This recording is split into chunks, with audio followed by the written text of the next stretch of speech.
Welcome back to the deep dive. This is where we really get into the weeds of the source material you send us. Sometimes it's dense, yeah. Definitely dense sometimes. Often pretty bizarre, but always, fascinating. Yeah. We try to break it down so you, listening, can get the core ideas without drowning in the detail. And tonight, we are taking a very deep dive into Session 9 of the Early Sessions, Book 1. It's from the Seth material. Yeah, and this one's interesting right off the bat because it almost didn't even happen, did it? No, exactly. Recorded late Wednesday, December 18th, 1963, like 9 p.m. And the context is great. Yeah. Jane Roberts and Robert Butts, the scribes, were apparently just wiped out. Totally exhausted. They'd had a really rough day, apparently very draining. Ready to just scrap the session altogether. Yeah. Physically, mentally, just done, wanted to relax. Yeah, they were tired, definitely not feeling it. Probably thought, nothing much would come through anyway. But then, And the Ouija pointer apparently just took off. with incredible speed and energy, so fast that Jane Rubert, as Seth calls her, she had to ditch the board, actually stand up and just start dictating because it was flowing way too quickly to spell out. Wow. Okay, so that tells you something about the intensity of what we're about to get into. It wasn't a quiet night. No, it turned into this high-speed download of metaphysical stuff. So before we jumped into, personality fragments and psychic battles on dance floors, which sounds amazing. It does sound amazing. Let's do the formalities first. We just need to be super clear. This discussion, this deep dive, it's distributed completely free, all major platforms. It's purely for educational purposes. Absolutely. And all credit, massive credit, goes to the source material itself, the Seth material and the publisher New Awareness Network. Yes, seriously. If any of this stuff grabs you tonight, you really owe it to yourself to read the original books. Yeah. We definitely encourage everyone listening. Study the Seth material books. Check out the New Awareness Network website, their bookstore. It's https.sethcenter.com for the early sessions. The concepts tonight, they're pretty foundational, really, for understanding consciousness in this framework. Okay, so our mission tonight, building off that unexpected intensity, Yeah. is kind of twofold. Yeah. First, we need to unpack Seth's definitions of fragments. There are actually different kinds, which is key. Establish that hierarchy of the self. And then, The juicy.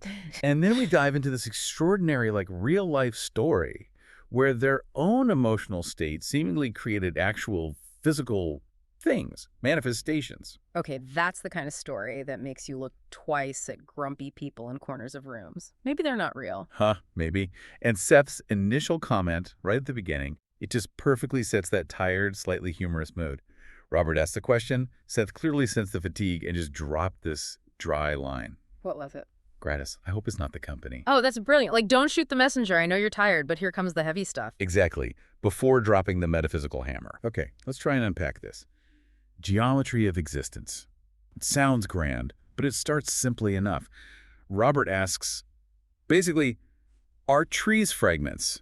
Yeah, a pretty straightforward question, and Seth's answer immediately complicates it, but in a necessary way. He's like, well, yes, sort of. Everything could be called a fragment of the whole reality. But that's too broad. It doesn't help us understand ourselves. Right. You have to get specific about the kind of fragmentation. You can't just lump a tree or even a piece of wood from a tree in the same category as, a piece of your personality. So this is the first big distinction. Physical projections versus personality fragments.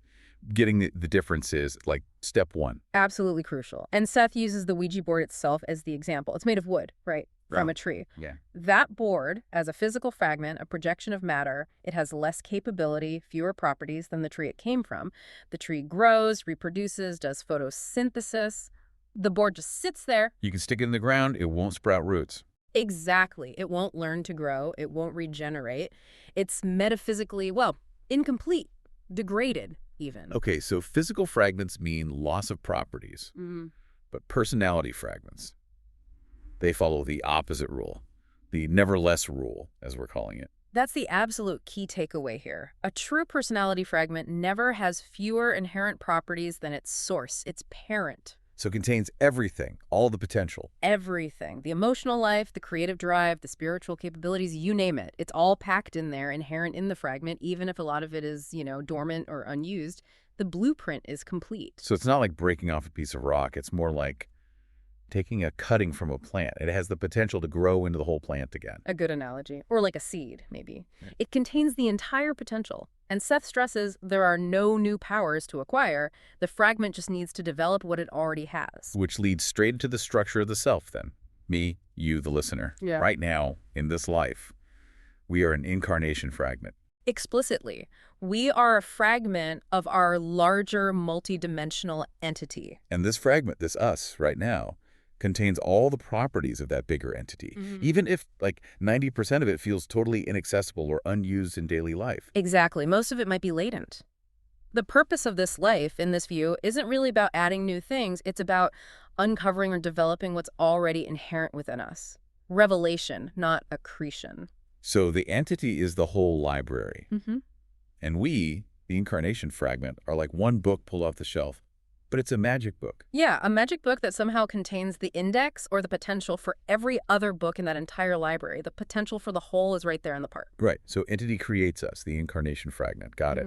But then Seth introduces another category, which is trickier. These split personality fragments or personality image fragments, these aren't us. Right, this is where it gets a bit more complex. We are fragments of the entity, but we ourselves can then project other kinds of fragments. Like mini-me's. Sort of. These are often temporary, often unconscious projections, and they tend to strongly reflect whatever our internal state is when we project them. And how they're made is kind of unsettling. You might just send one out without even knowing it. Yeah, Seth says an individual might send an image fragment into another level of existence, or maybe even into our shared physical reality, sometimes completely absent-mindedly, without any conscious intention. Okay, hang on. So I could, like, project an image fragment, and it goes off, has some experience, learns something, and then it comes back. Yes, that's what he says. It can gain valuable experience and then return to the individual, like little psychic scouts. But why wouldn't I, the conscious me, be able to use that information?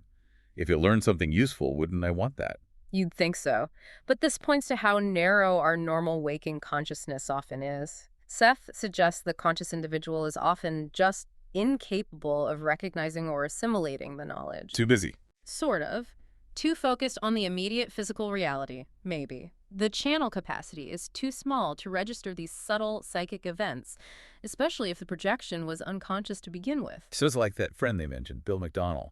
He projected an image fragment. Right, and Jane and Robert saw it. Yeah. It was apparently projected so casually, so absent-mindedly. That the information it gathered just zipped past his conscious mind. Exactly. It likely went straight to his overall entity, his higher self, if you like. It bypassed the conscious Bill entirely. Wow. Like the scout reporting directly to HQ because the soldier on the ground wasn't paying attention. Perfect analogy. The conscious self misses out on potential growth because it wasn't aware of the projection or the return. And this inefficiency, this lack of conscious integration, is really what sets up the next part about evolution. Right. So if we're constantly throwing off these fragments, intentionally or not, and our subconscious is juggling them, not very well apparently, then the system needs an upgrade. Yeah, Seth is pretty blunt about it. He says the subconscious handles all this not too well. It wasn't really designed for holding these complex, detailed images in sharp focus. It treats them more like background noise. Which is why we might not realize we've projected something until it shows up at a party looking miserable. Exactly.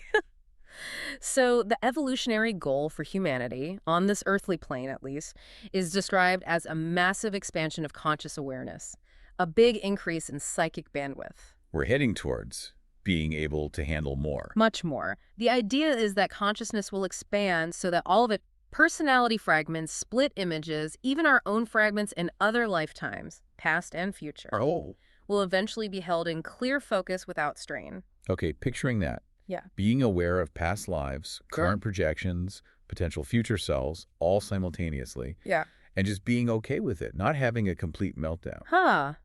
Yeah, it sounds incredibly overwhelming from where we sit now, doesn't it? It really highlights the huge psychological shift required. We're so used to thinking of ourselves as this single linear thing.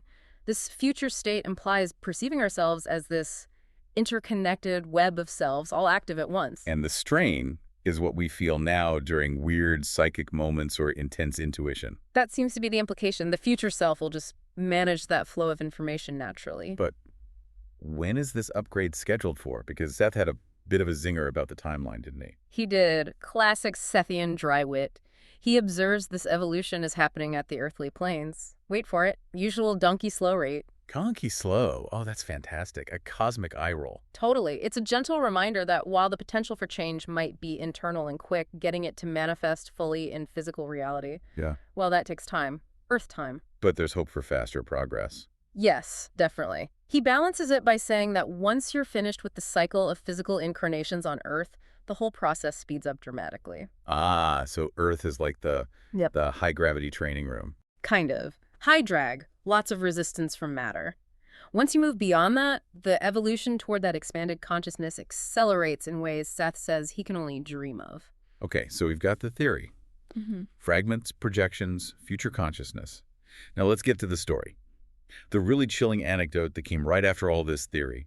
Robert asks Seth a question. Yeah, he asks if they, Jane or himself, had ever unknowingly run into one of these fragments, like the one their friend Bill projected. And the answer wasn't theoretical. No, it was immediate, very specific, and intensely personal, a huge shift in the session's energy, especially given how tired they were. The dictation kicks back in, detailing the specific, uncomfortable memory from a recent vacation. And the setting. It sounds like the perfect place to cook up something weird. Doesn't it? Dimly lit, low ceiling, crowded, smoky room, an old hotel in York Beach, Maine the Ocean House, tiny dance floor, deafening trumpet.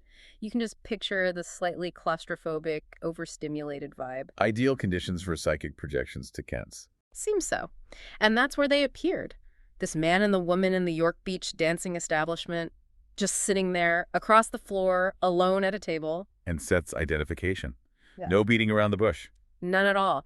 He says flat out, they were fragments of sour selves, thrown off materializations of your own negative and aggressive feelings. Wow. Not just random people. Right. Literal manifestations of their own bad vibes. Exactly. Projections of their mutual internal conflict, their stress, their negative self-images at that particular time. And the physical resemblance they both noted is just uncanny. The man looked like Robert. Yeah, Robert's build, head shape, white hair, and crucially, the same upset, unsmiling expression Robert apparently wore when he was stressed or ill, which he was at the time. Creepy. And the woman. Also strangely familiar, Robert thought she reminded him of Jane, but Jane herself felt the woman reminded her unpleasantly of her own mother, and she noted the woman was fatter than her. Oof. That detail, fatter, like an unwanted potential future or a negative aspect combined with the core resemblance, that's disturbing. It really is. And the big question is, why were these fragments so solid? Why did they seem so real and last longer than just a fleeting thought form? Yeah, what gave them staying power? Seth says they received continued inflation from Jane and Robert's own highly charged, conflicting emotions at that time. Their collective turmoil, Jane's psychic stress from the channeling, Robert's illness. It wasn't just creating bad moods, it was actively energizing these sour selves, feeding them, sustaining them in physical reality, like a psychic battery, as you said earlier. Okay, let's dig into that mechanism. Why their negativity? Why did it create something so tangible when most people's bad moods presumably don't manifest physically like that? It seems to come down to the quality and intensity of their energy. Seth uses this really striking, almost paradoxical phrase to describe them. What was it? He says, you and Jane both have a peculiar problem in that you are creative even when you are destructive. Creative destruction. Okay, that sounds potent.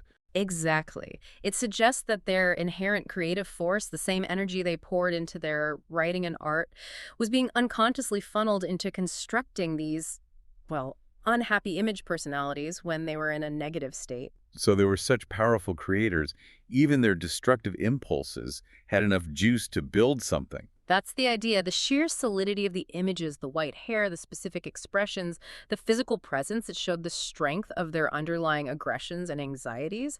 And crucially, They were projections of themselves. yes, not some random monster. Older, unhappy, aggressive versions of themselves. This indicated the destruction was turned inward. They were essentially battling themselves, and that internal fight materialized externally. So how did this compare to the Friends fragment, Bill's projection? That one was described as more ephemeral. Right, much more so. These sour selves actually seemed to partially recognize Jane and Robert. They looked at them. Why? Because they were made of stronger stuff. Essentially, yes.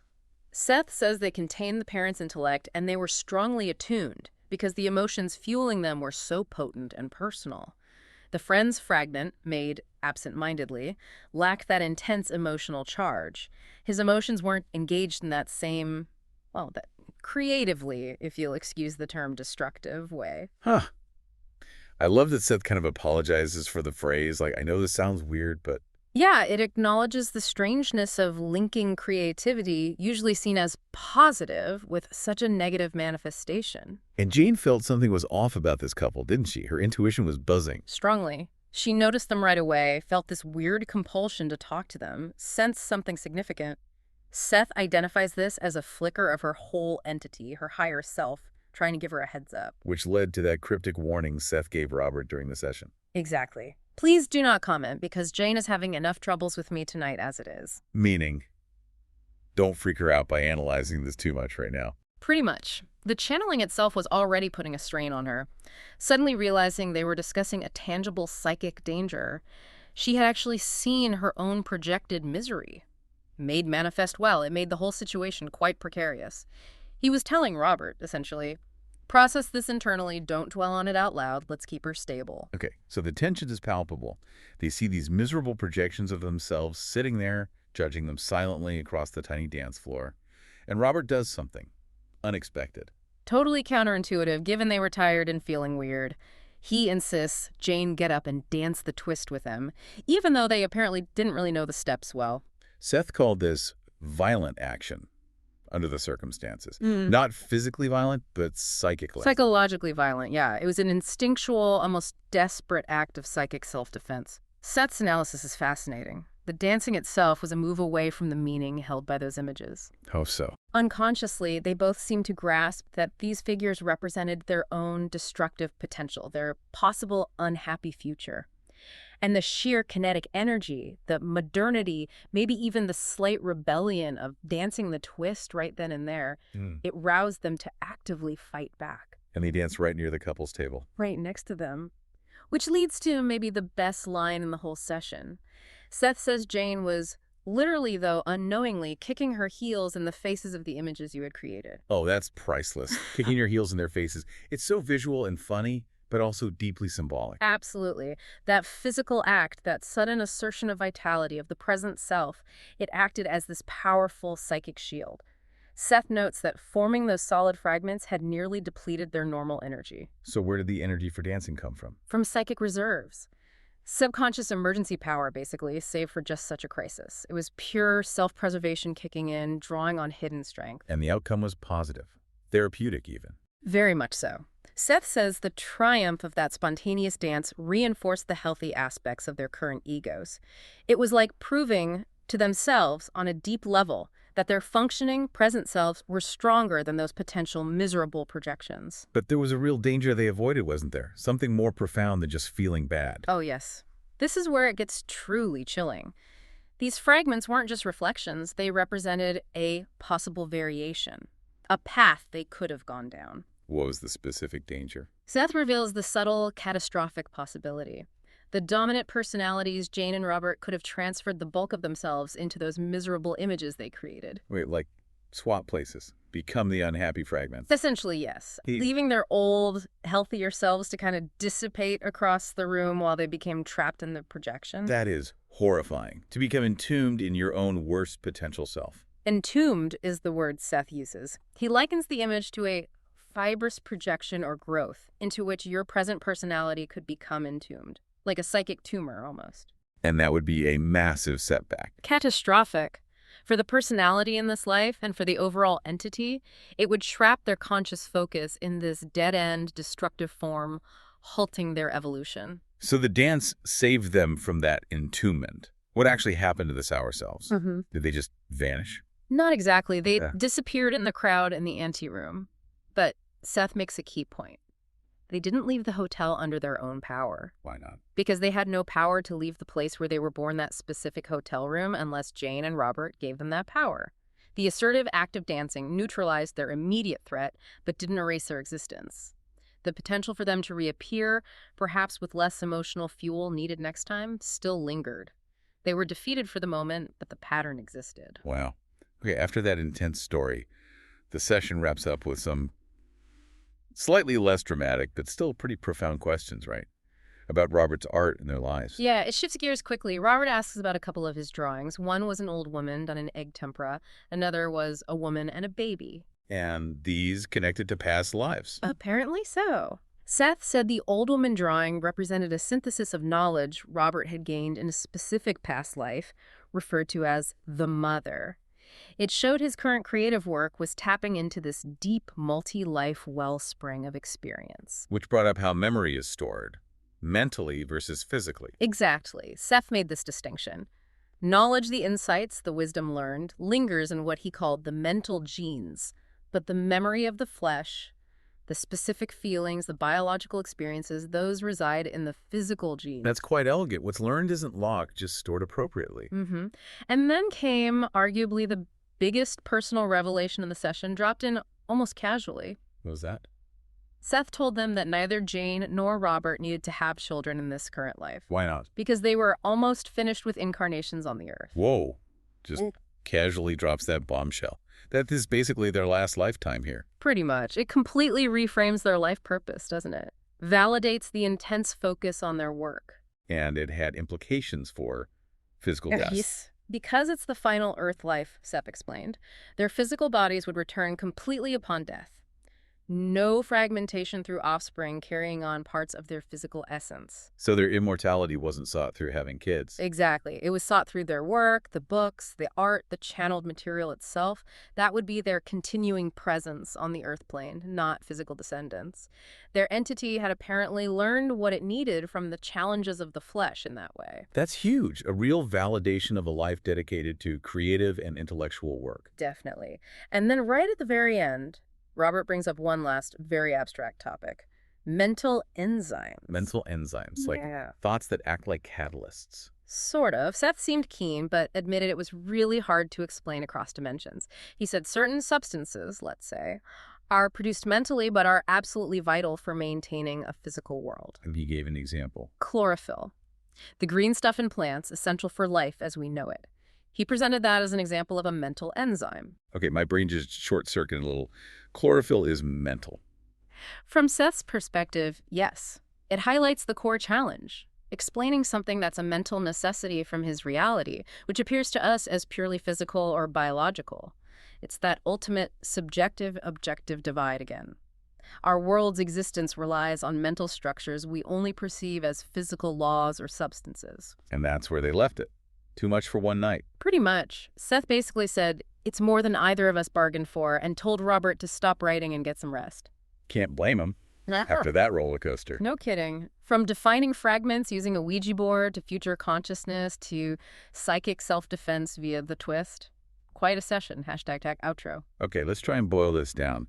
What are the absolute need-to-know takeaways for you, the listener, from this really intense deep dive? Well, first, I think it's just the radical idea of how multi-layered the self is, and that we are actively, even if unconsciously, projecting parts of ourselves all the time. Right. And second, the power of our own energy. Yeah, that our creative force, when it gets tangled up with negativity and turned inward, can actually create these quite durable, tangible, sour selves. And that represents a real psychological danger, a potential pitfall. And third, maybe the most practical bit, action helps. Definitely. Even simple, vital, expressive actions like getting up and dancing when you feel awful can be a powerful therapeutic act, a way of psychically defending yourself against your own destructive tendencies, asserting the healthy self.